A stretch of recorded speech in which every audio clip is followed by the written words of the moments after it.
आपको बताने जा रहा है आरिफ हबीब खाक से उड़ान तक का सफर कैसे किया उन्होंने। पीआईए खरीदने वाले आरिफ हबीब कौन है?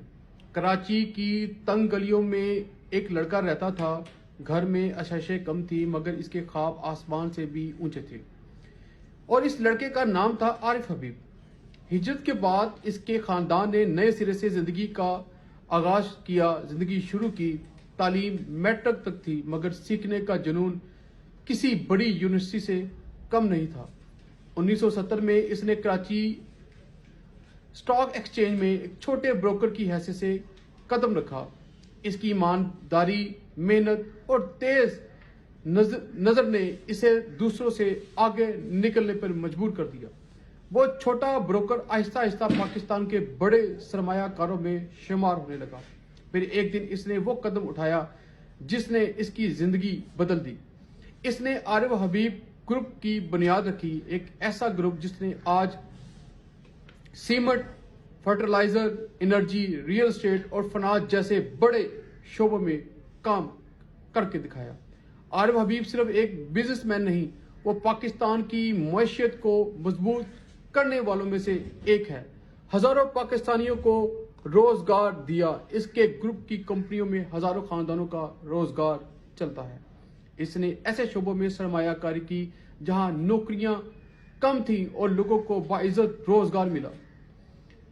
नया सिस्टम मुतारफ कराया, कराची को नया चेहरा दिया। एक ऐसा हाउसिंग प्रोजेक्ट जिसने हजारों खानदानों को महफूज, साफ और जदीद रिहाइश फराहम की। यह प्रोजेक्ट कराची की तरक्की की अलामत बन गया। स्टॉक मार्केट को बहरानों से निकाला और कई बार पाकिस्तान स्टॉक चेन के चेयरमैन भी बने।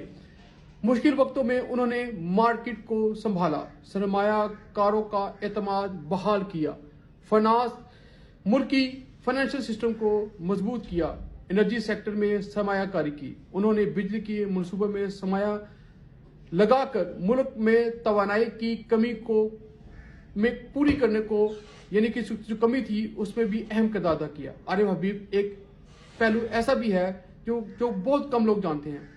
वो दिल से इंसानियत की खिदमत करते हैं। आरिफ हबीब फाउंडेशन तालीम, सेहत, खेल और समाजी बहबूद के मनसूबों पर काम करती है और नौजवानों के लिए मौके पैदा करती है। हस्पतालों, तालीमी इदारों की सपोर्ट, मुख्तलिफ हस्पतालों में और तालीमी इदारों की फंडिंग देते हैं और बच्चों को तालीम वहां पर फ्री में मिलती है। खेल, नौजवानों के लिए तरक्की और बहुत से ऐसे काम हैं। आज सबसे बड़ा संगे मील, इसने पाकिस्तान की कौमी एयरलाइन पीआईए का 75% हिस्सा खरीद लिया। तारीखी डील ने पूरे मुल्क को हैरान कर दिया। यह पाकिस्तान की तारीख की सबसे बड़ी प्राइवेटाइजेशन है। उन्होंने कहा कि पीआईए में काम करने वाले मुलाजिमीन को नहीं निकाला जाएगा और मजीद 20 तियारे मजीद खरीदे जाएंगे। एक वक्त ऐसा था जब स्टॉक मार्केट के बाहर खड़े होकर सीनियर ब्रोकर को देखता था और आज वो एक ऐसी एयरलाइन का मालिक है जिसके जहाज दुनिया भर के आसमानों पर उड़ते हैं। ये कहानी सिर्फ एक शख्स की नहीं, ये उम्मीद की कहानी है। ये कहानी बताती है कि कामयाबी डिग्रियों से नहीं, हौसलों से मिलती है। असल ताकत हालात नहीं होते, इंसान के अंदर उसका जुनून होता है। अगर नीयत साफ हो और मेहनत सच्ची तो एक मैट्रिक पास लड़का भी कौमी एयरलाइन का मालिक बन सकता है। ये है असल में सबक पाकिस्तानियों के लिए, पाकिस्तानी नस्लों के लिए, पाकिस्तानी आने वाली नस्लों के लिए कि अगर आप लोगों ने तहैया कर लिया है तो डिग्री कुछ मैटर नहीं करती। आपके इरादे पुख्ता हैं और अगर आपने ये सोच लिया है कि मैंने करना है मुल्क के लिए, अपनी कौम के लिए, अपनी आने वाली नस्लों के लिए, तो आप कर गुजरते हैं। ये हैं आरिफ हबीब और कई आरिफ हबीब इंशाअल्लाह ताला इस मुल्क